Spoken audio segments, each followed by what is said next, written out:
আসসালামু আলাইকুম। আশা করি সবাই অনেক ভালো আছেন। এসআর হোস্ট বিডিতে সবাইকে শুভেচ্ছা ও স্বাগতম।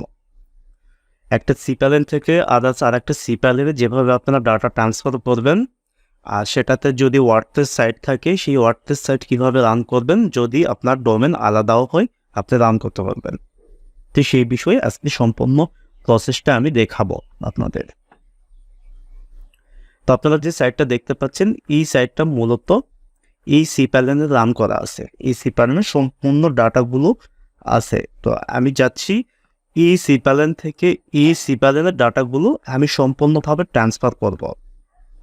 তো সেইটার জন্য যে প্রসেসটা আপনাদের গ্রহণ করতে হবে, যে সিপ্যালেনে আপনার ডাটা আসে সেই সিপ্যালেনে আপনি চলে আসবেন। আসার পরে এই যে ব্যাকআপ নামক একটা অপশন আছে, এখানে আসবেন। আপনারা আসার পরে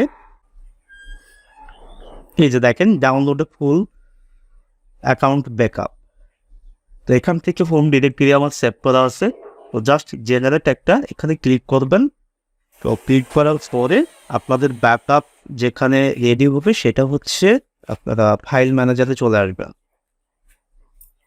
তো ফাইল ম্যানেজার আসার পরে দেখেন এখানে 154 MB একটা ব্যাকআপ আছে। এই ব্যাকআপটা যদি আমি ডাউনলোড করি তাহলে আমার এই সিপ্যালেনের ফুল ব্যাকআপটা কমপ্লিটেড হবে। তো অলরেডি আমি কিন্তু এখানে ডাউনলোড করতেছি। আপনারা এখানে দেখতে পাচ্ছেন আমার ব্যাকআপটা অলরেডি ডাউনলোড হয়ে গেছে। এবার আমি কি করব, আমার যে সিপ্যালেনে আমি সাধারণত এই ব্যাকআপটা রাখবো সেখানে আমি চলে আসবো। আসার পরে মূলত এই সিপ্যালেন থেকে আমি ডাটাগুলো ডাউনলোড করলাম। তো ডাউনলোড করে আমি এই সিপ্যালেনে ফাইল ম্যানেজারে আপলোড করব। তো এখান থেকে আমি একটা ফোল্ডার মেক করে নেব। তো ব্যাকআপ নামে একটা ফোল্ডার মেক করবেন।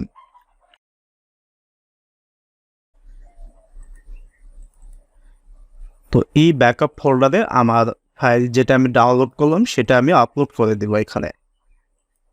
তো আপলোড হওয়া পর্যন্ত আমরা ওয়েট করব সাধারণত। হ্যাঁ, আমরা যে ব্যাকআপ ফাইলটা তৈরি করলাম সেই ব্যাকআপ ফাইলে আমরা চলে আসবো। দেখেন এখানে আমরা ব্যাকআপ ফাইলটা আপলোড কমপ্লিটেড। এবারে এইটা আমি আনজিপ করে নিব এখানে।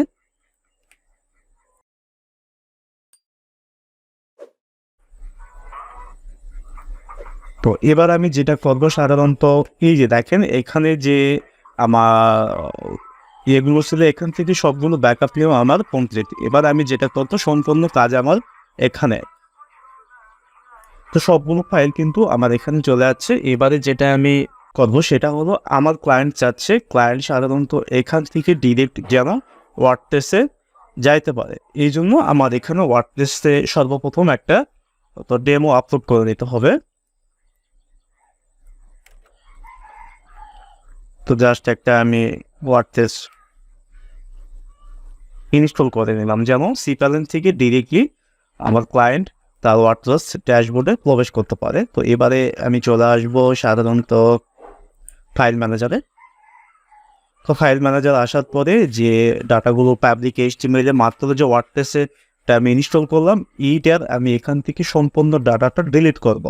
তো ডিলিট করার পর আমার যে ওয়ার্ডপ্রেস সাইটটা আমি এখানে দিতে চাচ্ছি সেইটার ডাটাগুলো আমি এখানে দিব।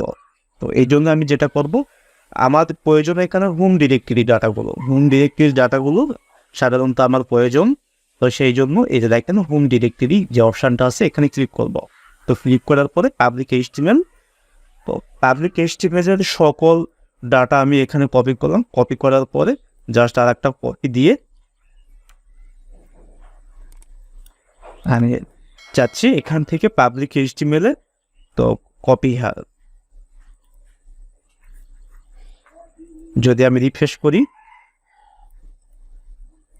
তো দেখেন সম্পূর্ণ পাবলিক এইচটিএমএল ডাটাগুলো আমার এখানে চলে যাচ্ছে। এবার আমাদের প্রয়োজন হচ্ছে ডাটাবেস। তো আমি এখানে দেখব আমার ডাটাবেস সাধারণত ইউজার নেম আর পাসওয়ার্ডটা সাধারণত ইউজার নেম আর ডাটাবেস নেমটা কী দেওয়া আছে এখানে WP 592 যে ডাটাবেসটা আছে সেই ডাটাবেসটা আমরা সাধারণত মাই স্কুল থেকে ডাউনলোড করে নেব। তো আমরা মাই স্কুল ফোল্ডারে চলে আসবো এখান থেকে। এই যে মাই স্কুল ফোল্ডার, তো এখান থেকে দেখেন 592 যেটা এসকিউএল ফাইল, সেই এসকিউএল ফাইলটা আমরা ডাউনলোড করবো এখান থেকে। তো কি জন্য ডাউনলোড করবো? সাধারণত আমরা যে ইয়াতে ছিলাম, বিশেষ করে আমাদের ডোমেনটা চেঞ্জ হচ্ছে। আগের যে ডোমেন ছিল, বর্তমান যে ডোমেনে আমরা আসবো, সম্পূর্ণ ডোমেনটা চেঞ্জ। তো এই জন্য আমরা চাচ্ছি এইটা সাধারণত যে মাইস্কিউল ডাটাবেজের ভিতর যে ডোমেনটা আছে সেই ডোমেনটা পরিবর্তন করে দিতে। তা আমরা নোটপ্যাড প্লাস প্লাস, এটা যদি আপনাদের না থাকে আপনারা সিম্পলি গুগল থেকে ডাউনলোড করে নেবেন, নোটপ্যাড প্লাস প্লাস। তো এখান থেকে আমাদের পুরাতন যে সিপ্যালের মানে ইয়েটা আছে সেইটা আমি ইয়ে করব। তো আমরা এখান থেকে খুঁজবো যেটা, সেটা হচ্ছে আগের যে ডোমেনটা ছিল, আগের ডোমেনটা এইটা। আর নতুন যে ডোমেনটা, এখান থেকে আপনারা অবশ্যই ডব্লু যা যাবতীয় আছে শুধুমাত্র ডোমেন নেমটা রাখবেন। আর এই ডোমেন থেকে আমি যে নতুন ডোমেনে আনবো সেই ডোমেনে আমি এইটা পার করে মানে ডাটাবেস চেঞ্জ করে দেব।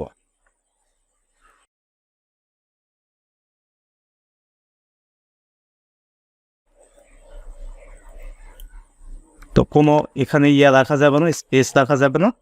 তো তারপরে এখানে রিপ্লেস অল।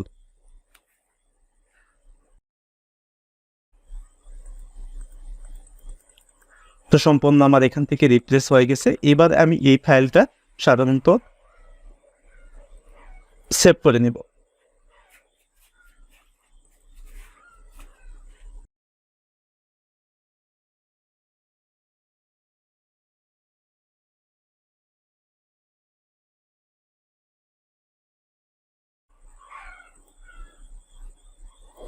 আমি আমার ডাউনলোডের এখানে আমি সেভ করে দিচ্ছি।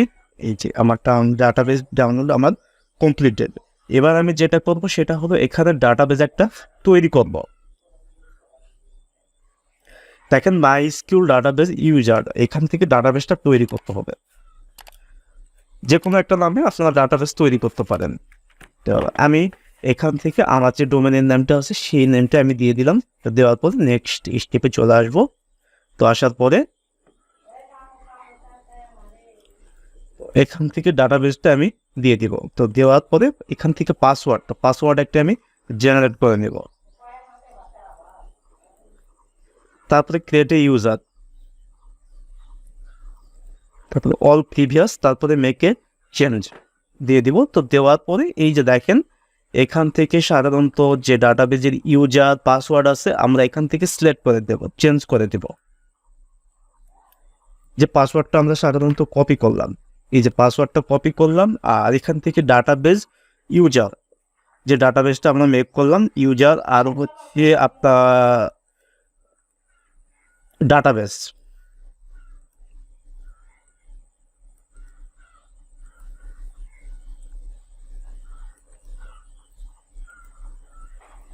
তারপর মেকে ফ্রেন্ডস দিয়ে দিলাম। তো দেওয়ার পরে আমরা চলে আসবো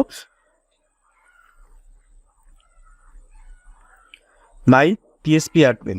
আর যদি আপনাদের সাধারণত ডোমেন নেম যদি একই থাকে সেই ক্ষেত্রে আপনাদের কিন্তু নোটপ্যাড প্লাস প্লাসে গিয়ে ডোমেন নেম এখানে কিন্তু চেঞ্জ করার কোনো প্রয়োজন নেই। তো এখান থেকে ইনপুটে আসবো, ইনপুটে আসার পরে আমরা যেটা করব সাধারণত এখানে চুজে ফাইলে যাব। চুজে ফাইল থেকে যাওয়ার পরে এই যে এইটা আমরা যেটা সেভ করলাম এটা দেওয়ার পরে আমরা রিপোজ করে দেবো এখানে।